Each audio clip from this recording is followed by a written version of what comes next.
Pemirsa, kemacetan lalu lintas yang kian parah di Bali mendorong berbagai pihak menempatkan pembangunan infrastruktur jalan sebagai prioritas utama penguatan daya dukung pariwisata. Salah satu proyek strategis yang kini terus didorong adalah Jalan Lingkar Selatan atau JLS yang dirancang untuk menjawab kebutuhan mobilitas di wilayah Badung Selatan sebagai pusat pertumbuhan pariwisata.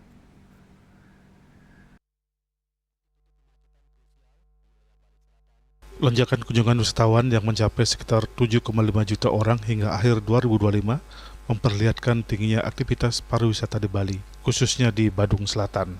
Namun pertumbuhan pesat tersebut juga memicu kepadatan lalu lintas yang semakin sulit dikendalikan, bahkan mulai dikaitkan dengan gejala overtourism.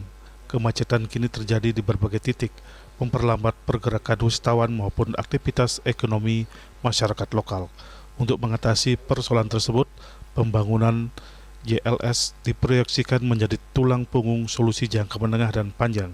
Ketua Aliansi Pelaku Pariwisata Marginal Bali, Iwayan Pusponegara mengatakan, pembangunan JLS ditargetkan mulai memberikan dampak nyata paling lambat pada pertengahan 2026 hingga 2027. Proyek ini dipandang bukan sekedar solusi jangka pendek, melainkan bagian dari perencanaan jangka panjang untuk menyeimbangkan rasio jumlah kendaraan dengan kapasitas jalan yang tersedia. Meski demikian, kebutuhan penambahan ruas jalan baru di Kuto Utara dan Kuto Tengah tetap dinilai mendesak. Jadi pembangunan JLS ini kami pandang sebagian itu sudah mampu akan memberikan rasio yang akan semakin bertumbuh, dan kita berharap memang pemerintah Kabupaten Badung untuk menambah kembali ruas jalan di kawasan Kuta Utara, termasuk di Kuta Tengah.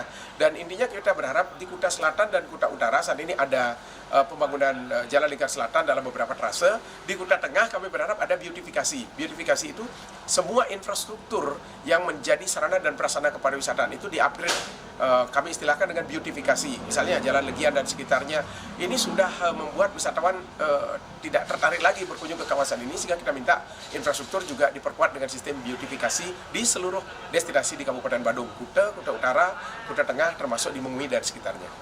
Yang pasti pemerintah harus mengambil peran dan harus terdepan dalam upaya untuk menyelesaikan persoalan perlalu lintasan kita yang crowded dan macet serta semeraut ini.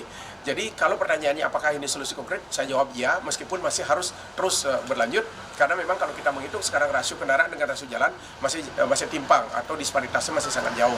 Oleh karena itu kami tetap berharap bahwa pembangunan JLS ini nanti diikuti lagi dengan pembangunan shortcut, penambahan trase-trase jalan yang lain, agar minimal ada perimbangan antara jumlah kendaraan dengan volume jalan yang terjadi. Pembangunan JLS juga dipandang perlu diikuti proyek shortcut serta penambahan ruas jalan lain guna mengejar ketertinggalan kapasitas infrastruktur sebagai destinasi wisata internasional. Bali dituntut memiliki infrastruktur minimal berkelas nasional, bahkan diarahkan menuju standar kelas dunia demi menjaga daya saing para wisatanya. Yana, Bali TV.